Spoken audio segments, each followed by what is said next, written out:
Di daerah sekitaran Jamut, Batu Raya, Leju, daerah-daerah sentra Jagung, anak-anak tuh tidak ada yang main-main sembarangan. Jadi betul-betul dia bekerja, ikut orang tuanya, bantu-bantu, mipil jagung. Lumayan, anak-anak bisa dapat 50.000, 60.000 per hari. Barito Utara sebagai barometer dari Das Barito ini Pak. Di antaranya yang kami catat Pak di redaksi itu adalah banjir nih Pak. Aman, Barito masih aman.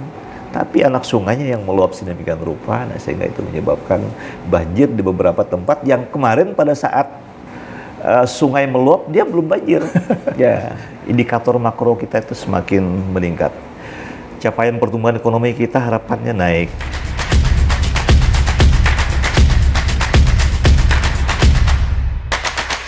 Assalamualaikum Pak Mukhlis. Waalaikumsalam warahmatullahi wabarakatuh. Terima kasih Pak sudah hadir di podcast Ruang Redaksi Kalteng Pos ini Pak. Ya, sama-sama. Ini habis menghadiri puncak. Habis menghadiri puncak HUT Provinsi Kalimantan Tengah. Bagaimana Pak, di usia 67 tahun ya sekarang, wajah Kalteng yang Pak Mukhlis lihat seperti apa Pak? Alhamdulillah kami melihat sudah semakin membaik dari waktu ke waktu, dari periode ke periode sudah semakin membaik dari sisi berbagai hal lah, infrastruktur, perekonomian dan sebagainya. Kita juga melihat beberapa indikator makronya Kalimantan Tengah juga sudah semakin bagus lah, walaupun agak pelan tapi nampak ada kemajuan-kemajuan di mana-mana seperti itu. Masya Allah. Pak Mukhlis sendiri 25 September Pak ya, 2023 diamanahkan sebagai PJ bersama 10, total 10 kan Pak? 10 ya. Ya. Tentunya kalau beberapa kali kita ketemu Pak Dedi, PJ Barito Selatan, kemudian Bu Hera dan lain sebagainya, rata-rata diskusi kita salah satunya ini Pak, menariknya soal PR dari Presiden, dari Mendagri ini Pak. Inflasi, kemiskinan ekstrim gitu kan, kemudian stunting. Ini seperti apa Pak? Hampir jalan beberapa bulan, 3 triwulan apa ya? Iya, 3 triwulan, nanti kami evaluasi di triwulan ketiga, insya Allah tanggal 8 Juli. Ya, berarti kami sudah hampir 9 bulan. Ya. Sudah menjalani tugas ini terhitung sejak 25 September. Dan alhamdulillah memang sesuai dengan arahan Pak Presiden bahwa ada beberapa hal yang menjadi perhatian beliau harus dituntaskan oleh para PJ ini.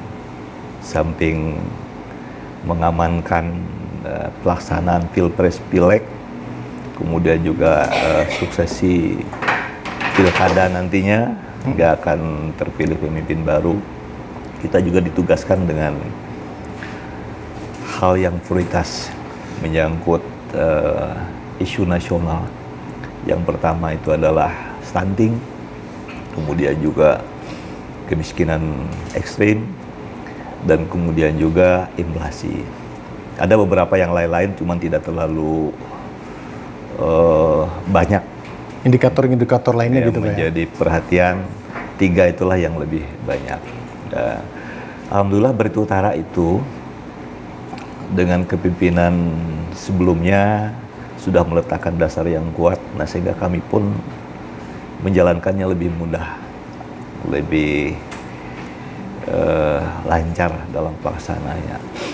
Katakan seperti ini, upaya kita menurunkan angka kemiskinan itu sudah dilakukan dari jauh-jauh hari, sehingga di masa kami ini upaya-upaya itu terus dilakukan, lebih ditingkatkan lagi, dan hasilnya alhamdulillah memang di tahun 2023 ini angka kemiskinan kita berkurang dari 5,8 menjadi 5,3. Oh, Masya Allah. Ya, seperti itu.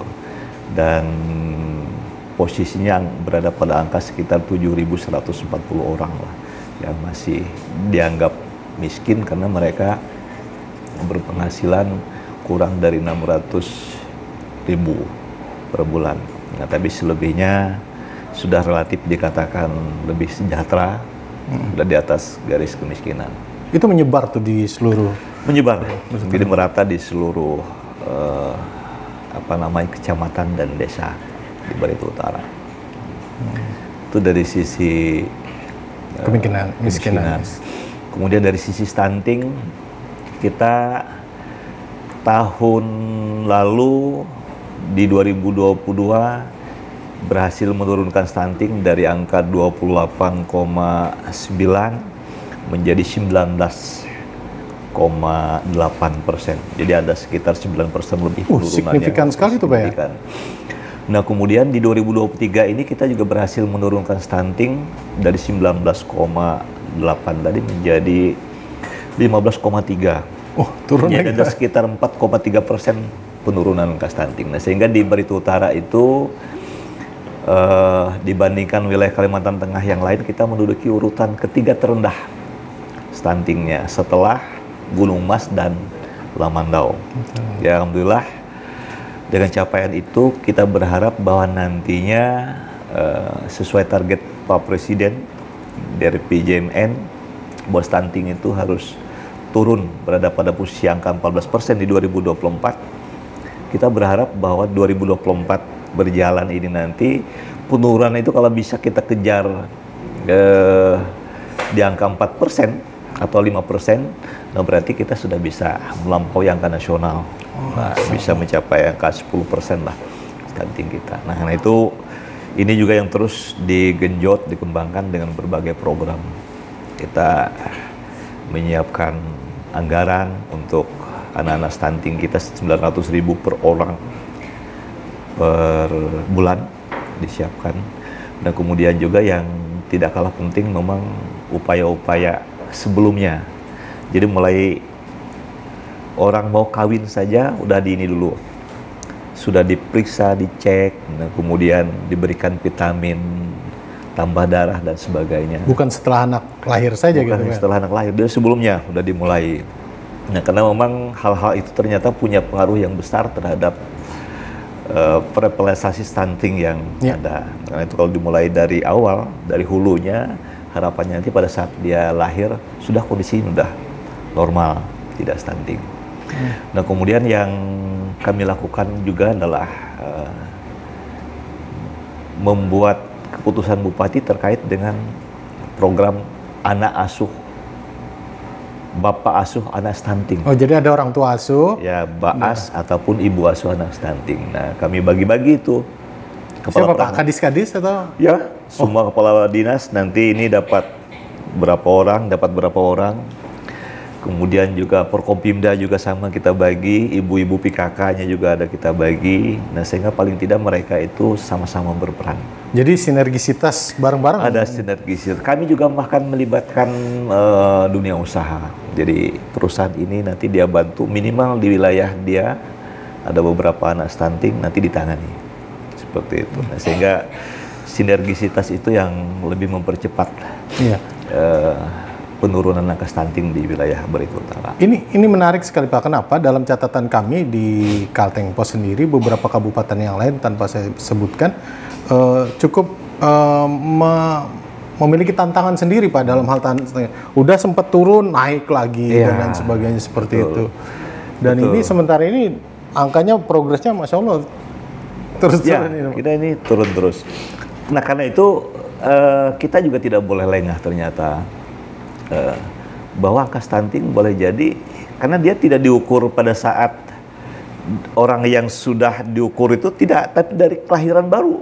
Betul. Ya, jadi pada saat lahir baru setelah diukur ternyata ukurannya tidak sesuai, nah berarti boleh juga kan dia jadi stunting. Ini yang kita khawatirkan. Makanya tadi intervensinya sudah mulai dari hulu, mulai dari orang yang mau menikah, mau kawin, nah kemudian setelah dia kawin, kemudian setelah hamil juga. Itu langsung diintervensi semuanya. Nah, sehingga memang ini peran tim pengendalian stunting di tempat kita betul-betul harus lebih kuat perannya, melibatkan posyandu, kemudian sarana-sarana puskesmas dan sebagainya, termasuk rumah sakit ya. Oke. Menarik sekali nih Pak. Dan yang juga tidak kalah menarik nih Pak, kami ucapkan selamat nih Pak, juara umum Ya, Festival Budaya Sen Mulang nih Pak. Festival Budaya Sen. Merobohkan kekuatan yang sudah lama ini bercokol Palangkaraya gini Pak. Ya, Itu gimana? Ada target tersendiri atau bagaimana Pak? Kalau dari Pak PJ? jadi sebenarnya begini Pak, memang Barito Utara punya pengalaman juga pernah juara umum. Ya, Dulunya 2018, 2019. setelah murah waktu itu. Setelah itu kan kita masuk COVID 2020, 2021 anggaran memang terbatas. Ya pembinaan kita juga terbatas kan. Ya, sehingga kita merasa bahwa ikut lomba saja sudah bersyukur.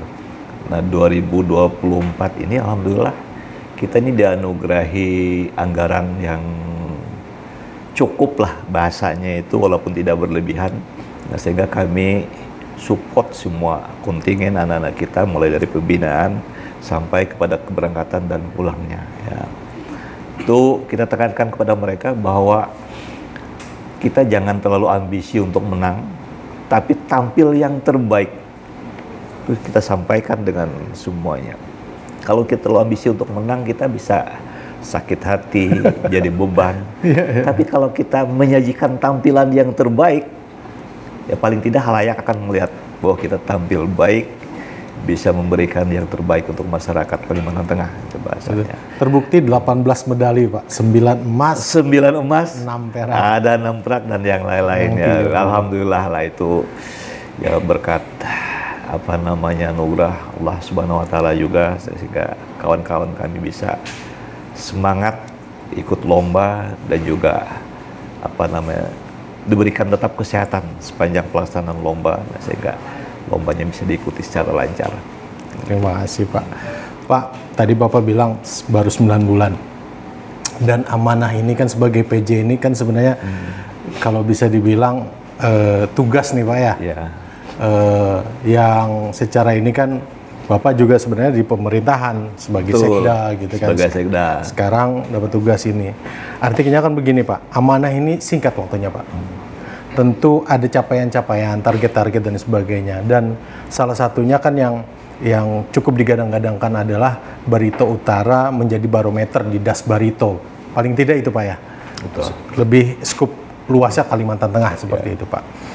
Dalam rangka mencapai ini, adakah Pak di waktu singkat Bapak ini yang ingin di capaian-capaiannya Pak, terutama di 2024 ini Pak? Ya, 2024 ini memang masa transisi dari kepemimpinan lama ke pemimpin baru. Sambil minum Pak ya. Ya, dan kita berupaya betul menjaga momentum ini, sehingga masa transisi ini tidak, kalau transisi itu kan biasanya kosong kan, kita berupaya agar tidak ada bahasanya kekosongan, tapi betul-betul kita bisa menjaga momentum yang lama, mulai dari pertumbuhan ekonomi dan sebagainya, tetap kita isi terus, nah sehingga nanti berlanjut kepada pemimpin baru. Kami sudah menyiapkan berbagai strategi, terutama yang pertama pada saat penyusunan anggaran 2024, nah kita sudah betul-betul juga berupaya memenuhi semua program kegiatan yang dulunya belum bisa terpenuhi karena kondisi COVID. Ya, infrastruktur yang terbatas, nah, kemudian juga pemberdayaan ekonomi kita yang juga terhambat. Nah, semuanya kita penuhi di 2024 ini. Nah, sehingga apa namanya, insya Allah infrastruktur kita juga akan dipenuhi betul di 2024, karena kemudian hal-hal yang menunjang ekonomi kita, katakan komoditi jagung itu juga digenjot sedemikian rupa. Kita Muara Teweh Barito Utara itu daerah produksi jagung terbesar di Kalimantan Tengah. Share produksi jagung di Kalimantan Tengah itu mencapai 60%. Ya. Sempat kita itu punya areal jagung seluas 17.000 hektar. Dengan support dari provinsi juga ada, dari kita dan dari kementerian, itu masyarakat kita sangat bergairah melaksanakan kegiatan usaha jagung. Nah, tapi memang terdapat kondisi penurunan karena mungkin bantuan pusat waktu itu udah menjelang COVID itu terbatas, profesi juga tidak ada, kita juga kemampuannya terbatas, sehingga betul-betul hanya mengandalkan swadaya masyarakat. Nah, turun angkanya sekitar ke 7.000-an hektar. Cukup sekarang signifikan ya, Pak, ya? Alhamdulillah sudah mulai digenjot lagi. Tahun 2023 udah mencapai angka 8.800-an hektar yang dikelola masyarakat kita, dan tahun ini ada bantuan dari pusat sekitar 4.000 hektar bibit, dari pemerintah kabupaten juga sekitar 4.000, dari masyarakat mungkin sekitar 4.000, mungkin sekitar 12.000 hektaran lah nanti akan dikembangkan kembali jagung ya, sehingga kita betul-betul bisa mempertahankan jagung ini sebagai komoditas andalan Barito Utara. Dan animo masyarakat terhadap jagung luar biasa. Besar sekali, Pak, ya? Besar sekali.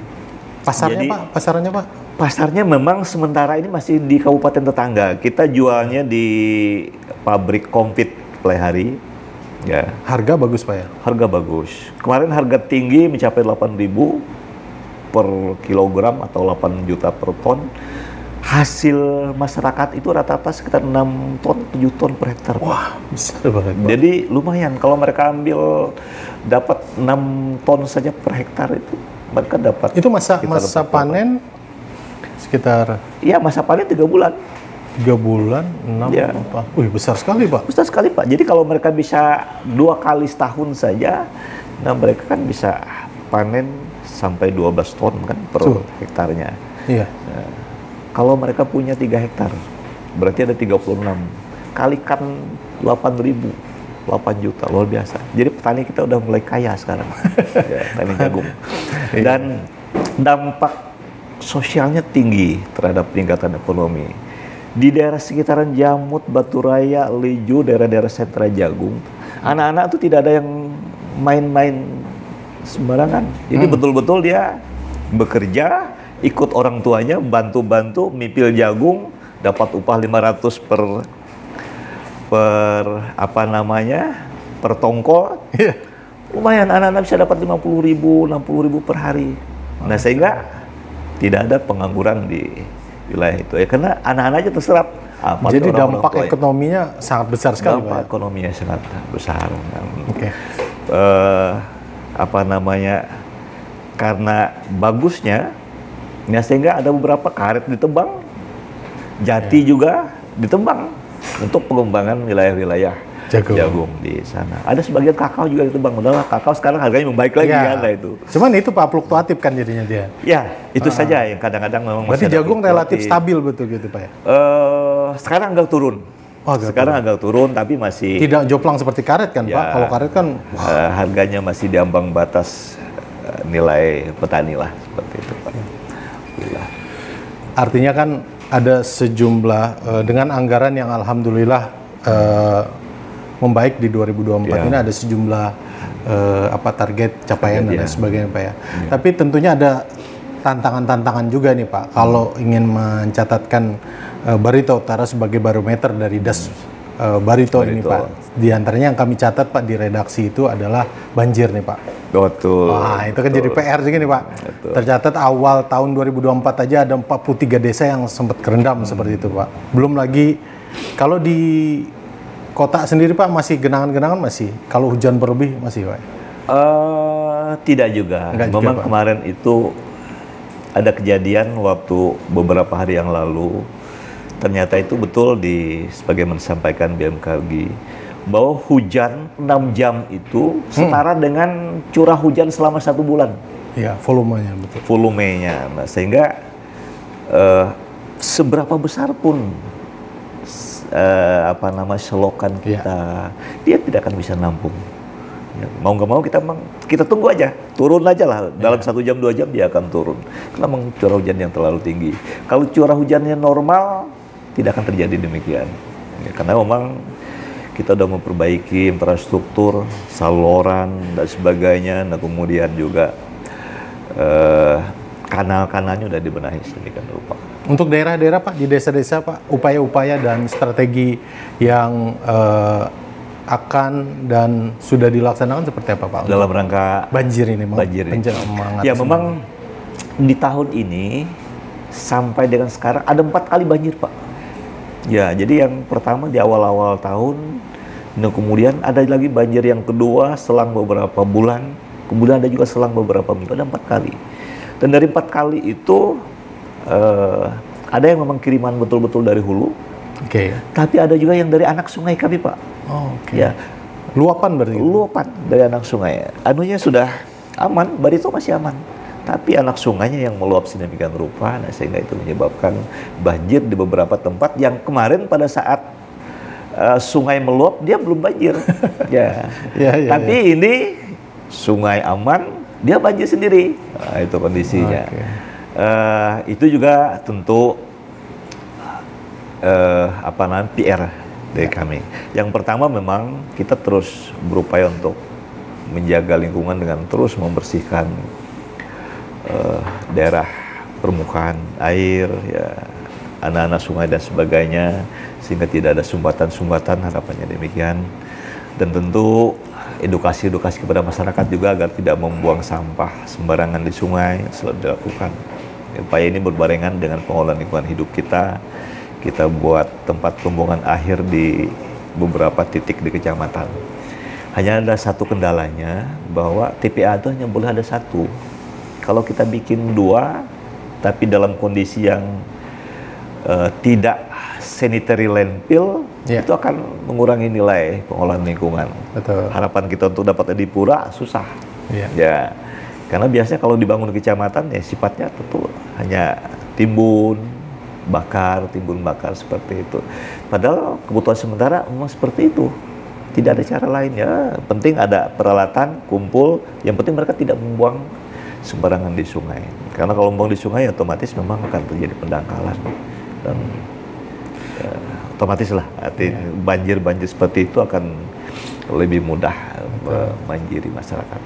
Oke Pak, itu salah satu PR dan tantangan Pak. Kemudian juga yang kami catat nih Pak, paling tidak ada setidaknya ada 3. Jadi banjir. Kemudian yang kedua Pak, yang kami catat itu adalah soal listrik ini Pak.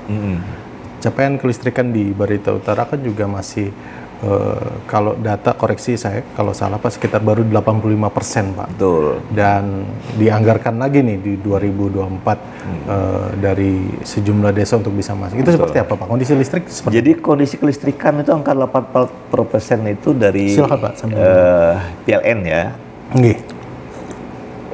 Artinya masyarakat yang dialiri listrik PLN itu sekitar 84%. Tapi masyarakat yang dengan swadaya dan listrik non PLN itu sudah cukup banyak. Sehingga kalau di total angkanya udah mencapai 90% lebih. Ya, memang kita menyadari juga bahwa ada beberapa wilayah yang susah dimasuki program nih karena memang keterbatasan infrastruktur. Karena itu di beberapa kesempatan kami akan prioritaskan daerah yang harus dialiri jaringan listrik harus kita benahi. Dan memang sempat pada waktu itu kesulitan penganggaran kita. Pak Bupati sebelumnya dengan dana perusahaan beliau bangun jaringan, bangun jalan. Ada juga dibantu perusahaan sekitar 1,5 miliar, tapi perusahaan beliau membantu sekitar 35 miliaran.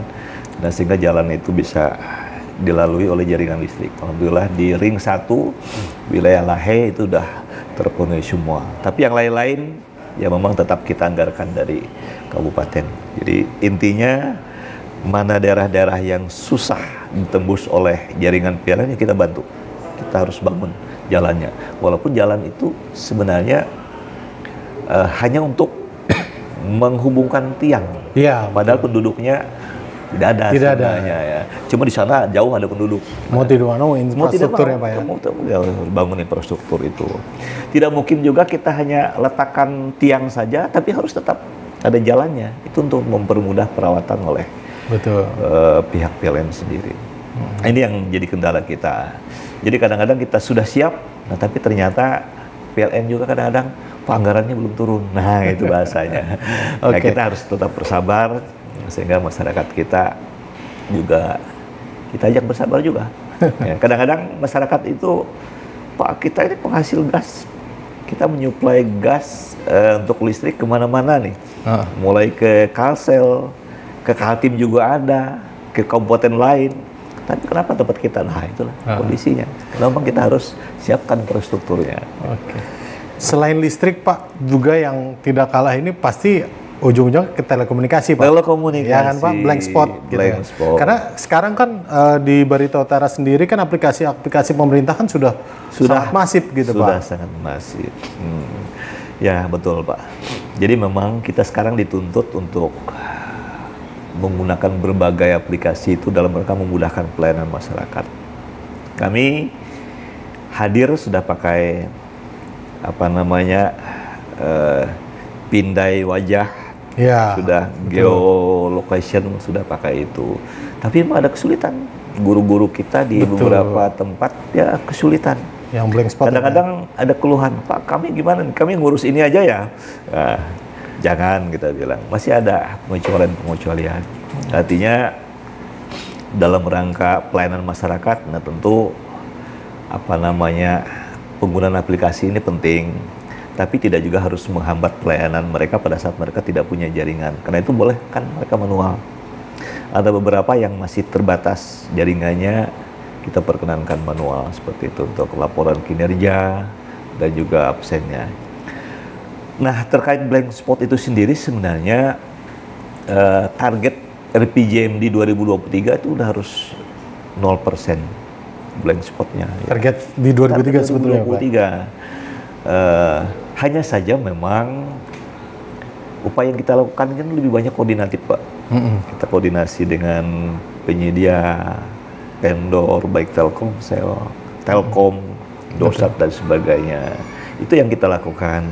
Dan kita juga selalu koordinasi dengan Kementerian Kominfo, Pak Kadis Kominfo yang juga selalu seperti itu agar mereka juga dapat program dari Kemenkominfo ya, bisa pendirian. Sudah ada memang hasilnya, tapi memang belum memenuhi sesuai harapan kita. Sehingga sebagian besar di tempat kita itu walaupun desa ini udah terjangkau, tapi tidak merata. Dia mungkin masih spot-spot gitu Pak ya? Spotnya, mungkin di ujung ini dia dapat, di tengah kosong, di sana juga dapat, nanti itu. Nah, kadang-kadang hanya jaringan 2G, belum bisa berbagi data secara lengkap. Itu yang kendala yang masih ada. Nah, tentu kita berharap juga dengan anggaran yang tersedia, kita bisa support sesuai dengan kewenangan kita. Terkait dengan penyediaan sarana telekomunikasi pada masyarakat kita. Nah, alhamdulillah perkembangan udah luar biasa sekarang. Di desa-desa juga sudah laporan-laporan Siskodes dan sebagainya udah jalan juga. Walaupun kadang-kadang agak telat, mereka sambil nyari-nyari sinyal gitu. Tapi paling tidak ada kan Pak titiknya? Ada, tapi paling tidak ada titik. Ya. Kami upayakan betul-betul paling tidak titiknya itu ada di kantor desa. Nah, sehingga memudahkan pelayanan masyarakat desa. Di sana juga ada balai desa tempat orang berkumpul seperti itu. Kalau soal ini Pak, bandara Pak, HM Sidik Pak? Bandara Haji Muhammad Sidik itu alhamdulillah kondisi sekarang jumlah penumpangnya semakin meningkat. Jauh peningkatannya dibandingkan dengan pada waktu itu kita di Bandara Beringin. Sekarang data 2022 angkanya mencapai sekitar 23.000. Masya Allah. Ya. Itu masih penerbangan ATR 70, ATR 72 hanya 3 kali seminggu. Di 2023 penerbangan sudah setiap hari. Alhamdulillah sudah hampir ke 50.000 dah jumlah penumpang. Jadi sekarang ini udah tiap hari di sana Pak? Sudah tiap hari di sana. Dan kadang-kadang kita tidak dapat tiket Pak. Kita harus pesan lebih awal. Mau nggak mau darat lagi kali? Iya, mau nggak mau darat. Berarti animo masyarakat juga untuk yang memerlukan itu sangat besar. Sangat besar. Jadi di sana kan bukan hanya masyarakat, tapi juga dunia usaha. Iya. Dunia usaha, orang-orang dari Jakarta dan sebagainya, dari Surabaya, dari Balikpapan, yang juga semuanya kumpul untuk mengambil jasa penerbangan di sana. Nah itulah kita juga berharap bahwa ada tambahan maskapai baru sebenarnya. Sudah kita usulkan juga, kalau ini sekarang kan dengan Wing Air, kita usulkan Citylink. Hanya kemarin Citylink itu terkendala dengan kondisi bandara kita belum punya pagar yang lengkap, sehingga dari sisi safety mereka tidak berani. Ya. Nah, sementara kita kan tidak mudah juga untuk bantu bangun karena itu adalah wilayahnya pusat. Akses jalan ke HMCD Pak enak sudah Pak? Akses jalan alhamdulillah enak aja karena memang ruas-ruas jalan itu kan ada ruas nasional dan juga nanti masuk ruas provinsi juga. Betul. Jalannya ya memang ada juga yang berlubang tapi seiring dengan waktu dan koordinasi ya selalu juga dibenahi oleh balai jalan seperti itu. Ya, kita sekarang punya alternatif jalan baru, jalan penghubung provinsi lewat Desa Lemo, ya, kemudian Batapah, Simpang Pujon. Itu lumayan bisa menghemat perjalanan kita kurang lebih 2 jam. 2 jam Pak ya? Ya, jadi kalau kita biasanya dari Morotai Palangkaraya itu 6 jam, nanti kita sekitar 4 jam. Dan itu sudah sering kami lewati. Oh, ya. Jadi sama kayak ke Buntok lewat sedikit gitu Pak ya? Iya, ya, hampir sama seperti itu. Dengan kondisi jalan yang masih belum rapi, kondisi udah gitu. Apalagi kalau udah jalannya udah rapi, sudah pakai katakan beraspal, saya yakin udah 3 jam setengah udah bisa tembus. Jembatan udah sedang bangun, mudah-mudahan tahun ini selesai. Sudah diupayakan oleh Bupati terdahulu. Itu sebagai jembatan mempercepat lalu lintas kita dari ibu kota provinsi ke kabupaten dan juga nanti ke IKN kan kalau kita mau. Ya betul. Penyangga kan Pak ya. Daerah penyangga. Dan alhamdulillah Pak, sekarang ini saya bicara bandara lagi ya. Iya. Bahwa masyarakat Kaltim di wilayahnya Kutai Barat itu juga menggunakan bandara kita. Jadi mereka dari Melak itu kalau mau ke Balikpapan, kalau lewat darat mereka perlu waktu 12 jam. Betul, jauh sekali Pak. Mereka ke Moratewe jalan darat 3 jam setengah, nah, kemudian naik pesawat ke Banjar dulu 50 menit, nanti dari Banjarmasin Balikpapan juga sekitar 50 menit sampai 1 jam.